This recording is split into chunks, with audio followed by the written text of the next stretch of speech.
Kaip emigruoti į JAV dėl karo grėsmės? Ką daryti, kaip emigruoti optimaliausiu būdu, ar ne? Į Jungtinės Amerikos valstijas, ar ne? Aš pats gyvenu Floridoje, kaip matot, Miamis, Florida. Daug lietuvių emigruoja į Čikagą ar į kitas valstijas. Tai šitą video įkvėpė mane įrašyti žmogus, kuris vakar paskambino ir sako, aš sumokėsiu bet kiek, aš sumokėsiu 20-40 tūkstančių dolerių, bet jeigu gali man padėti atsidurti Amerikoje, ne?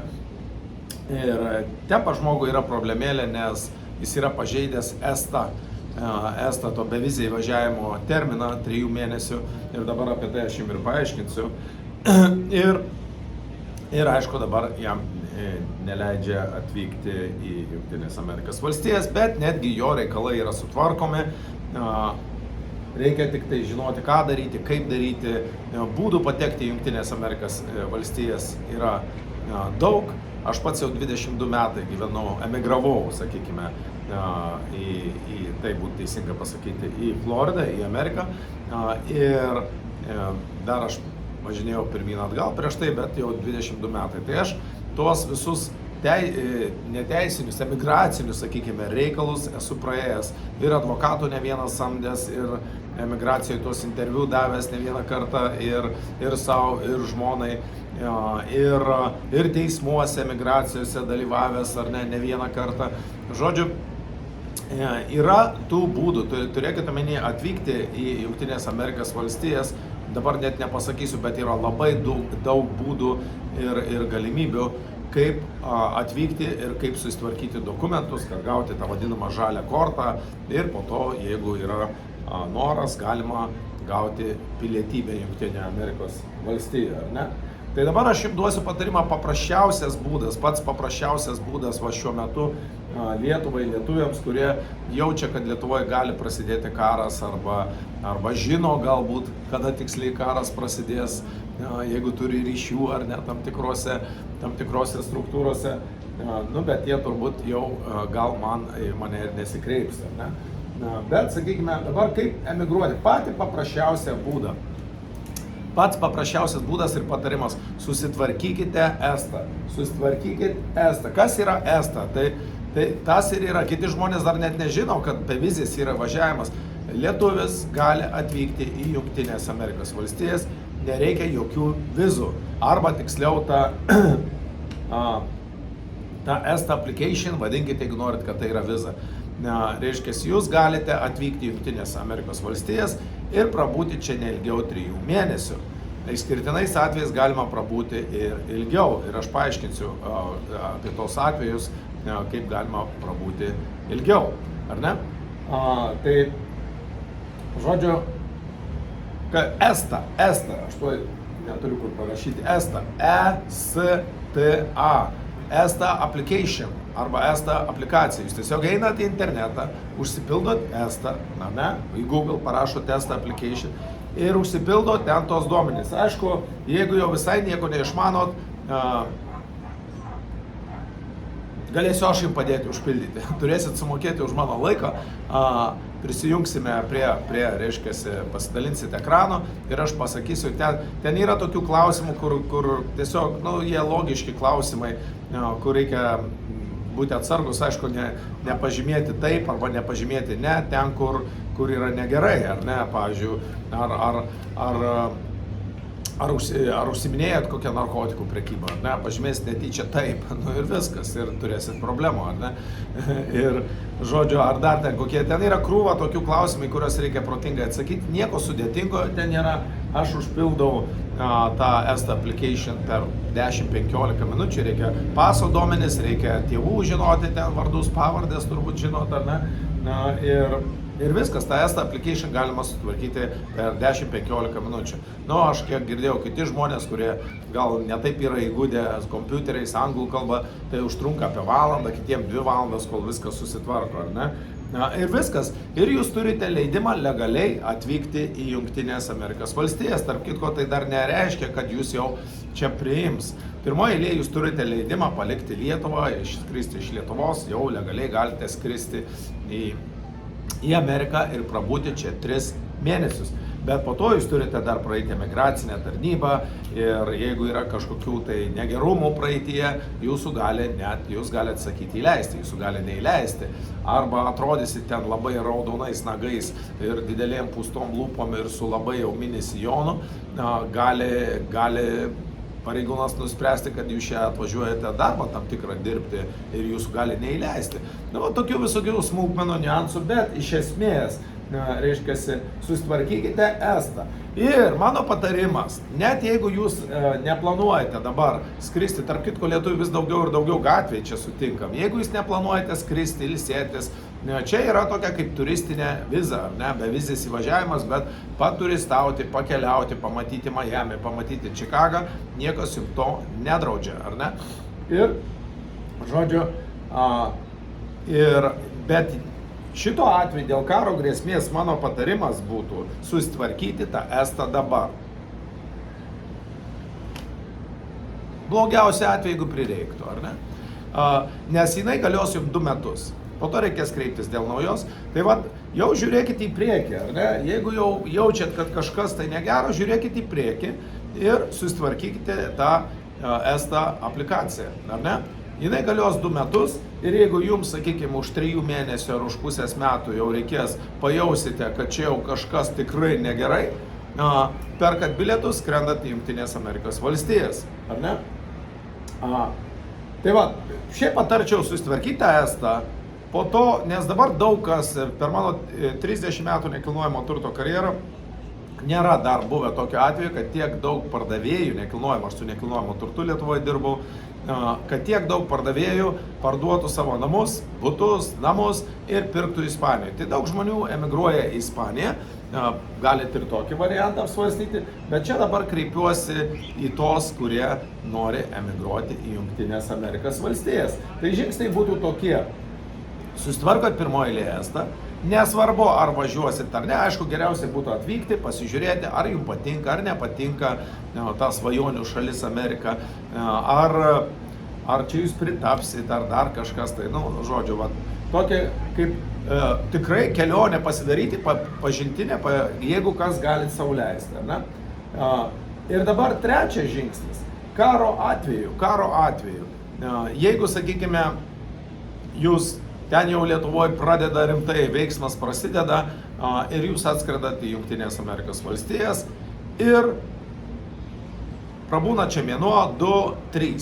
Jums reikia išvykti iš šalies, bet jeigu jūs jaučiate didžiulę baimę ir grėsmę, kad ten gali prasidėti karas, jūs galite pasiprašyti politinio prieglobsčio. Ir jeigu prasidės karas, tai jau garantuotai jums nebebūtina bus grįžti į karo zoną, ar ne? Jūs paprasčiausiai pasiprašysit politinio prieglobsčio ir jums netgi pagreitintų būdų viską gausit, tas žalias kortas, ten dar ir maisto visokius, žodžiu, ir maisto gausit ir taip toliau. Tai sakykime, bet čia toks pavojingas žaidimas, toks pavojingas biškutį žaidimas gaunasi. Iš kur dabar jūs žinot, kad per tą laikotarpį, kai jūs atvažiuosite ir prasidės karas Lietuvoje, o jeigu karas Lietuvoje dar neprasidėjęs, tai emigracinė gali atmesti jūsų paraišką.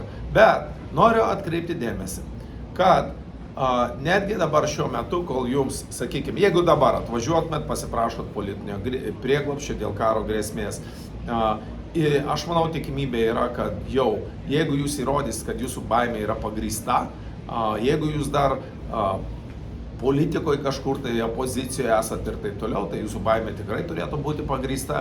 Jeigu turi dokumentų įrodymų, jūs jau galite kreiptis dėl politinio prieglobsčio, brangieji. Jungtinės Amerikos valstijos žmonės kreipiasi dėl politinio prieglobsčio arba yra kažkokie persekiojami šaly už savo įsitikinimus, religinius, arba kažkokia yra baimė pagrįsta, ten valdžios pareigūnai nori nužudyti žmogų ar ne, ar dar, sakykime, tas celofanas, ar aš nežinau ten jo istorijos Lietuvoje, bet jis galėjo emigruoti į Jungtinės Amerikos valstijas, jį ten persekiojo vietinė valdžia, tai aš nežinau, kodėl jis to nepadarė, gal angliškai nekalba, gal dar kažką. Ir, žodžiu, ir jam greičiausiai bus suteikta politinis prieglobstis. Jūs tik žiūrėkit, 3 mėnesių laikotarpyje, arba netgi ir vėliau, metų bėgiai, jūs turite kreiptis į emigraciją ir jeigu ir kol emigracija nagrinės jūsų bylą, jūs gausite leidimą dirbti, jūs gausite vairuotojo teises, bent jau, sakykime, kol bylą nagrinės, metus 2, jūs galėsite legaliai gyventi Amerikoje. Po to, aišku, jeigu jums nepatvirtins, jums bus pareikalauta išvykti iš šalies, bet bent jau tuos metus 2 gyvensit legaliai, pagyvensit Amerikoje, po to jums bus liepta išvykti iš šalies. Tarp kitko, teismo procesus galima, po to galima skųsti, kaip ir Lietuvoje, ir teismo procesai gali užsivilkinti ir 5 metus, ir 10 metų. Po to ten jau visokių kitokių programų yra. Bet aš jums pateikiau tokį paprastą būdą, ką jūs galite patys susitvarkyti ir ypač dabartiniai situacijai. Man kaip tik prieš darant šitą video įrašą atsiuntė žodžio Gabrieliaus Landsbergio tokią kalbą. Jisai čia kalba angliškai, galiu aš parodyti. So you mentioned training mission, and I can tell you that Lithuania is ready to consider being part of a coalition of the countries that could be led, for example, by France or any other country that could perform the training in territory of Ukraine. Would not consider that an escalatory move. That would not be combat mission, but that would facilitate that the training is done more effectively. Closer to where Ukraine needs the troops, logistically more simple, and provided additional defensive support to the troops who would be doing the training. In addition, it would provide additional security and support to Ukraine itself. Na va, jeigu kas angliškai nesuprato, tai daugmaž jau jie pasiruošę padalinius jau vesti į Ukrainą, ten kol kas tik tai mokytis, viskas tvarkoja, nieko per daug neperkinkit, čia pasimokyti, pasitreniruoti ir jie, žinai, jeigu po to jau reikėtų, tai logistika jau gera, čia jau šalia būtų, žodžiu, jeigu kam dar neaišku, tai aš galiu paaiškinti, kaip mano sūnus karo žaidimą žaidžia, ne? Šachmatai yra karo žaidimas, jis yra tarp savo amžiaus grupė, yra geriausias pasaulyje. Tai kaip vyksta šachmatų žaidime, taip ir realybėje, ne? Šachmatų žaidimas, jis pagal gyvenimo realybę buvo sukurtas, ne? Ten kalkuliacijos, psichologija, daug visokių niuansų, tikrai rekomenduoju. Jeigu kas norite mokytis pas mano sūnų, vaikus mokyti šachmatų, tai Akeras gali galbūt kažkokią nedidelę grupelę paimti ir gali paimti individualiai treniruoti jūsų vaikus. Tik tai tiek, kad, ir tai bus brangu galbūt jums, ar ne? Aš pats jau išleidau virš $70,000 Akero šachmatams, tai tie rezultatai neatsiranda, tu negali būti geriausias pasaulyje tiesiog iš nieko, ar ne? Tai va, tai kaip ir šachmatuose, taip ir čia va Lietuvos politikai, mažais tokiais judesiukais, vieną pėstininką pastumė, vieną langutį užėmė šachmatuose, ne? Tokiais inkrementais, nedideliais inkrementais po biškutį einama, kol įgyjama ta, sakykime, jau jėga tokia, ir tada yra smūgiuojama, tada statomas matas, keičiamas figūros, žodžiu, rokiruotės daromos, ir tada, kai tu jau tik, kad tavo pozicija tikrai neišvengiama jau yra pranašesnė, tada jau smūgiuoji. Ta patį galima pamatyti ir Lietuvoje, dabar jie pratina liaudė, kad čia pratybos, čia tik tai vienas tankiukas, tik 5 tankiukai, dabar jau biški daugiau, dabar jau galbūt mes jau pasiruošę netgi jau dar ne kovai, bet jau beveik kovai, reiškia, tai kas protauja, suprantat, link kur veda, ir nieko bendro čia neturi, kad puls jūs ar apgins kažkas, tai čia tas karas bus, jeigu jau yra nuspręsta, kad Jungtinės Amerikos, jeigu nusprendė, kad Lietuvoje bus karas, jis bus. Jeigu yra įrašyta data ar 25 ar 26, jisai tikrai bus, nes tai yra karo industrija, tai yra pinigai, tai yra verslas, tai yra galių pasiskirstimas, nieko bendro čia neturi su jūsų apsauga, brangieji, čia kas masto. O kas nemasto, tai prisižiūri filmukų, prisižiūri kompiuterinių žaidimų, prisišaudo, eina po to kariauti ir, žodžiu, jeigu jūs norite, sakykime, arba tai karo mašinoje dalyvauti, ar ne, būti kariais, patriotais, arba nesuprantate, kaip vyksta, tai jokių problemų. Bet mano patarimas būtų susitvarkykite estą. Mano patarimas šiandien susitvarkykite estą. Ir jeigu intuicija ar kažką sakys, kad dabar Maugli, jau skrisk iš Lietuvos, saugok savo ir savo šeimos gyvybę, tai ir jūsų, sakykime, geidžiama šalis yra Jungtinės Amerikos valstijos, tai va toks patarimas, susitvarkykite estą, atvykit čia ir iškilus realiai karo grėsmei, pasiprašykite politinio prieglobsčio ir jūs greičiausiai gausit žalias kortas, gausite tą darbo leidimą, galėsite eiti oficialiai, legaliai dirbti Jungtinės Amerikos valstijos. Matot, kokia gera šalis yra Amerika. Pati organizuoja karus visam pasaulyje, reiškia, galingiausia karo industrija, galingiausia karo mašina yra Jungtinės Amerikos valstijų mašina ir pati po to tos nuo karo vargšus nukentėjusius žmonės priima ir saugo ir globoja. Matot, gera yra šalis, Jungtinė Amerikos valstijos, svajonių šalis, ne? Tai va toks jums patarimas, nemokamas. Jeigu kas norite pagalbos, aišku, norite mano laiko, tai turime ir tų advokatų, aš turiu čia ir tų ryšių, netgi savivaldybėje, miesto meras, ar ne, mano asmeniškai yra pažįstamas, ar ne, ir kitose tarnybose turim ryšių, turiu ko paklausti, ką sužinoti, bet tai yra laikas. Aš galiu va tokį video įrašą įrašyti ir duoti geriausią patarimą čia kiekvienam žmogui pasiruošti, nebijoti drebėti, arba kiti Lietuvoje dar sako, nieko nenutiks. Viskas bus gerai, nebus jokio karo. Jie galvoja, kad mintimis paveiks atmosferą ir karo nebus. Kaip jūs manote, o kaip Ukrainai, paprasti žmonės, ar jie mintimis norėjo karo? Ne nuo jų priklauso, tai yra galingesnės jėgos, tai yra galingesnės struktūros, kur tu savo to mintim gali generuoti kiek nori, yra nuspręsta už tave. Savo mintim generuodamas tu gali pasitraukti nuo tos zonos, kur vyksta žudymas, o ne kaip magnetas prisitraukti, ar ne? Tai va, čia man skambino vienas iš Ukrainos vyriškis, reiškiasi, jisai išvyko iš Ukrainos, ar ne, kad jo ten nepagautų ir neišmestų į fronto liniją. O žmona sakė, žurnalistė, eis iki galo. Pas vienus yra destrukcinis susinaikinimo mąstymas, tie ir bus sunaikinti. Pas kitus, kurie turi kitokį mąstymą, priešininkų polė, jie tinkamų metų paliks tiesiog. Taip kaip nežinau, ar girdėjote Titaniko istoriją, kaip katinas, virėjas ten katiną tokį augino ir jau prieš pagrindinį išplaukimą pamatė, kad ta katė, tiksliau su kačiuku, jin ten turėjo atsivedus. Ir jinai neša tos kačiukus lauk. Yra internete ta istorija. Titaniko katė vadinasi, pasiskaitykit. Nežinau, ar jinai tikra, ar išgalvota, bet panašu, kad tikra, žinai, nes nuotraukų ten kalba apie tai. Ir virėjas pamatęs, kad katė jau išsineša prieš pagrindinį išplaukimą Titaniko kačiukus iš laivo, jisai pagalvoja, ta katė kažką žino, ko kiti nežino. Ir jisai susirinko daiktus ir išlipo iš laivo ir išliko gyvas. Ar ne? Tai va, yra tas šeštas jausmas, yra ta intuicija.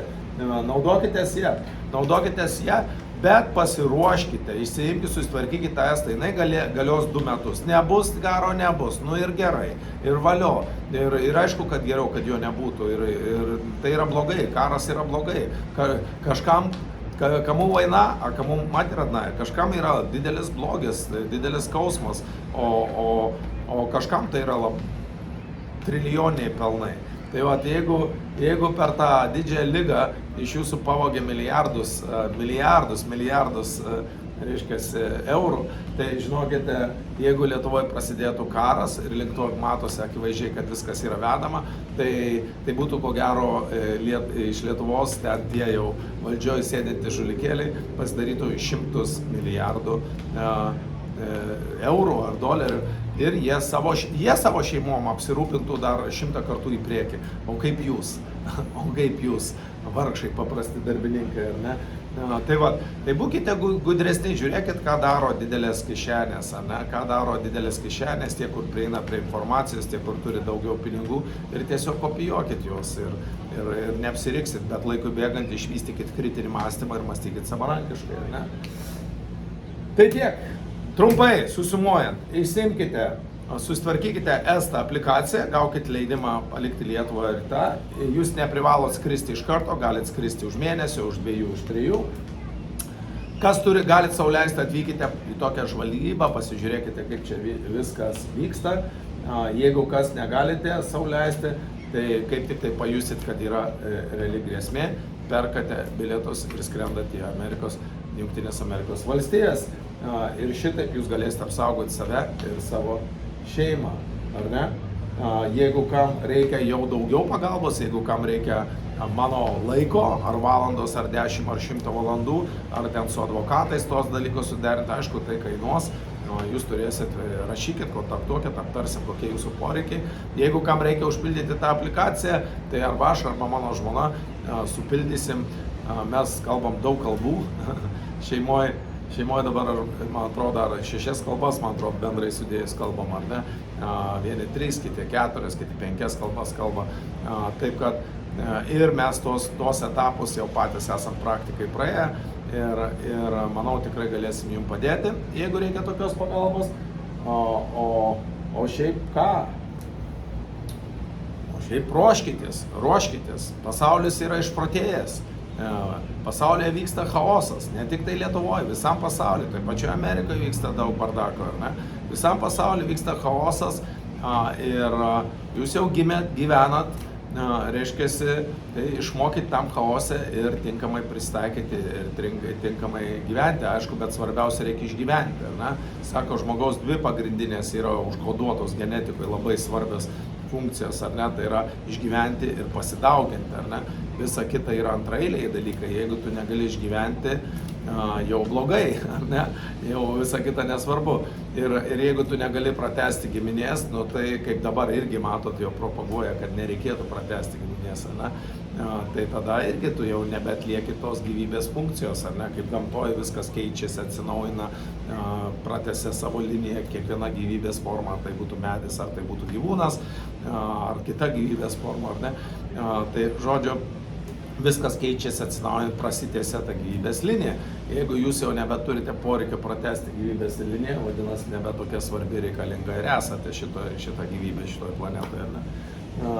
Tai tiek, išsimkite ESTA, pasiruoškite ir susitvarkyti dokumentus Amerikoje yra daug paprasčiau, negu jūs galbūt galvojate.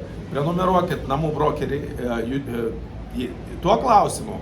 Yra Darius Overlingas YouTube kanalas, ne? Darius Overlingas.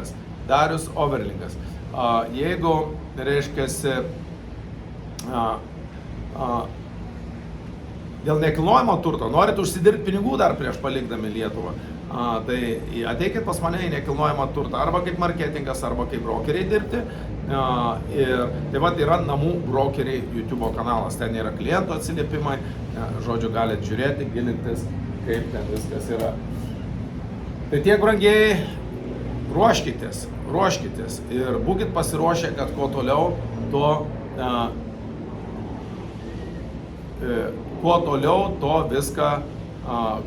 to jums reikės būti labiau pasiruošusiems. Gerai, ačiū už dėmesį, gero poilsio, gero savaitgalio, iki malonaus.